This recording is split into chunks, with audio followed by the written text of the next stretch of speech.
Hello everyone, Shirley here. Today I'm bringing you our Mythic Varimathras kill in a Taurus on my Arms Warrior. Thought I'd talk a little bit about this fight today as well as some new information from BFA. To start things off with, I'm using the standard Trauma Fervor single target build on this fight. Even though there are some adds, they're not up long enough to warrant any talent changes. So you just start with a basic rotation and then switch to the adds whenever they spawn, of course.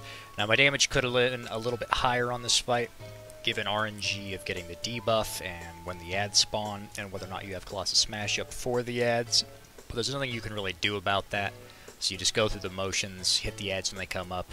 A lot of times you'll see me hit them without CS, that's fine. We're coming up on 70-ish% here real quick. Figured I'd let you guys listen to our glorious Bear Druid rage at this boss.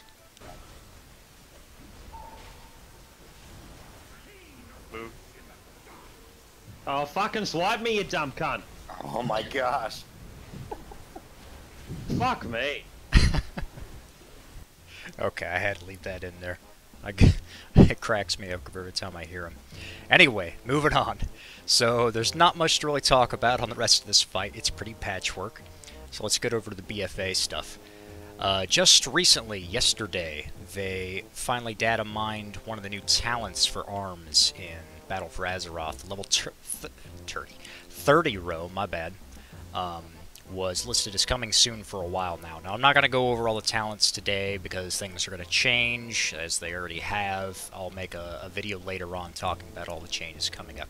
But the new talent in particular I wanted to talk about is called Weapon Specialist. Now, I thought this one was interesting to add and throw in here just because there's something better to talk about during Varimathras.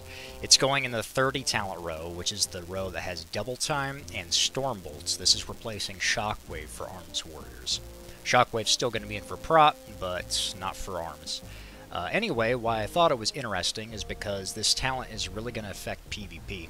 Not so much rating, it's going to have a little bit of, impact on rating, but for PvP I thought it was interesting, since you're losing out on the ability to stun things if you don't take Stormbolt with this talent. However, if you do, it's got some interesting options, so I thought it was worthy of talking about. Anyway, getting on to it, what it does is your abilities are improved based on the weapon you are wielding. Now, I don't know if this is actually based on just the drop itself, or if you could potentially just transmog your weapon. That would be kind of cool, actually, to get this bonus, whatever you wanted. We'll have to wait and see. It'll probably be equipped, so you'll have to, hope for a drop or buy a PvP weapon, or however that's going to work.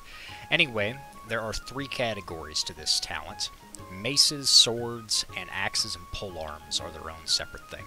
So, the first thing, if you're wielding a mace, it will allow you to cast Victory Rush without killing an enemy, and killing an enemy will reset its cooldown. So I would imagine it's going to have a 30-second cooldown. Doesn't really say, because currently Victory Rush doesn't have a cooldown. We'll have to wait and see. That could be potentially really good for PvP, or even raiding, actually, just having a consistent self-heal all the time. Might be really nice. We'll just have to wait and see on the cooldown and if they nerf the healing, because a 30% heal right now, that seems pretty solid. The other thing is swords. If you have a sword equipped, it will reduce the cooldown on Die by the Sword by 30 seconds, and you will counterattack all melees against you while it's active. Now, this is like the old, what was it called? The old parry, way back before Die by the Sword was in the game. Back in Cataclysm, it was the counterattack one. It does this exact same thing, basically. This one's kind of interesting because it's cool that it counterattacks, but at the same time, I think it's kind of redundant and unnecessary, because anybody at higher rating, they see you pop parry, and if they're melee, they're not going to hit you anyway, so the counterattacks are kind of whatever. You're not going to get much benefit out of that. The big thing is the cooldown reduction. 30 seconds, unless they change things, currently Die by the Sword has a 3-minute cooldown, and unless it goes back down to a 2-minute cooldown, I don't see this 30 seconds having a huge impact. We'll see. It might, maybe you need that extra wall, or the wall more frequently. We'll have to wait and find out, I guess. But the last thing is for axes and polearms, which reduces the cooldown of Rallying Cry and Intimidating Shout by 20% and increases their duration by 50%. Now this one sounds interesting to me, because the cooldown reduction on Rally and Intimidating Shout is really nice, just flat. You get your fear up more often and your defensive up more often, and their duration is increased by 50%. It makes me wonder if the duration is going to be in PvP. It's hard to say, because right now the fear only lasts 8 seconds, I want to say, or is it 6 now? I think it's 6 actually, they've changed it so many times. If it's going to get impacted by that, that'd be really nice if we got like a 9-second fear duration, but that would go over their fear cap these days, so I don't know how that's actually going to work. It might only affect mobs for raiding. Hard to say. Anyway, running out of time here, boys.